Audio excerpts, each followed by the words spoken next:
The evening that changed everything, a story of longing and self-discovery. They say some moments leave a mark you never truly forget.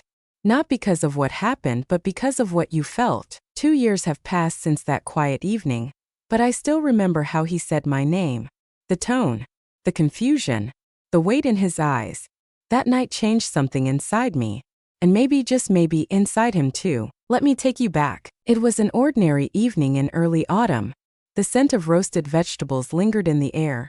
The television murmured in the background, and the house held a stillness that had become all too familiar.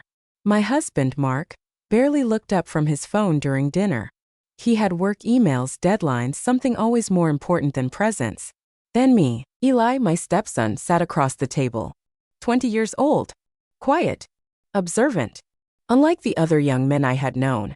There was something about the way he saw the world, calm, thoughtful. He listened. Really listened. And that night, I needed that more than I realized. After dinner, Mark disappeared into his office. No eye contact. No good night.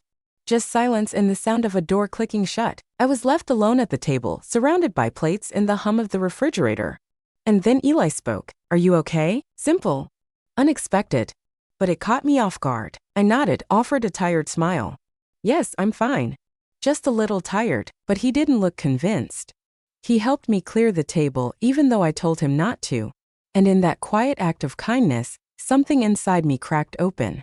A soft voice inside whispered, "Someone sees you." In the kitchen, I handed him a spoon to try the dessert I had made earlier. Our hands didn't touch, but in the stillness, I felt something shift. Not between us necessarily, but within me. It wasn't romantic. It wasn't inappropriate. It was the raw ache of being invisible for too long and suddenly being noticed. Later that night, lying next to a man who hadn't truly looked at me in years, I couldn't stop thinking about how Eli had asked if I was okay.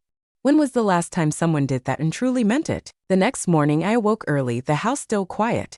I wandered into the kitchen and found Eli already there, staring out the window. He turned, surprised to see me. We shared a quiet smile. No words. Just presence. Over the next week, our exchanges were subtle. A shared joke. A knowing glance. Conversation stretched a little longer than necessary. But it never crossed a line. Not in action. Only in awareness. It was a Thursday evening when it happened again. Mark had forgotten our anniversary. Again. There was no dinner reservation, no flowers, not even a happy anniversary. I spent most of the evening pretending it didn't matter. Eli noticed. He came into the kitchen as I was cleaning up and asked if I wanted company. We sat at the table and played cards like we used to when he first moved in. The kind of night that feels like nothing until you realize it meant everything. Does he always forget? He asked gently, not accusingly. Lately, yes, I replied, trying to laugh it off. But I couldn't hide the truth in my voice. Eli didn't say much. He just listened.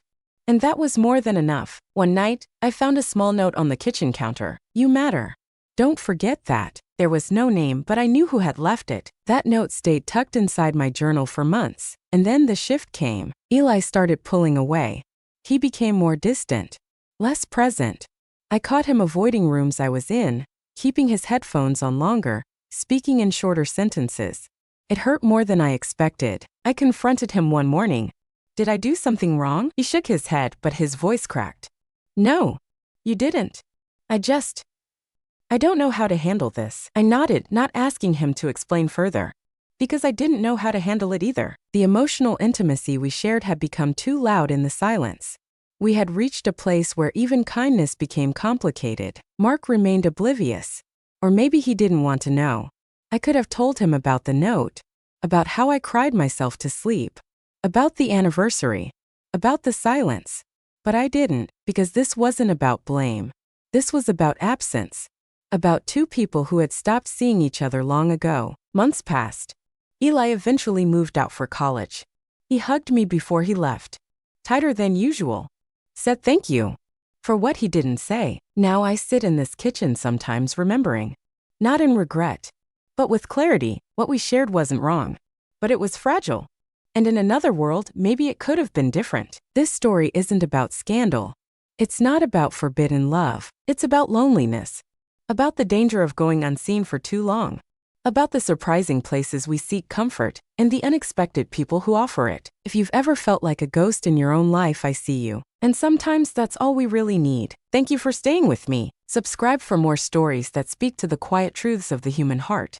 Because real life is never black and white. It's full of gray areas and moments that change everything.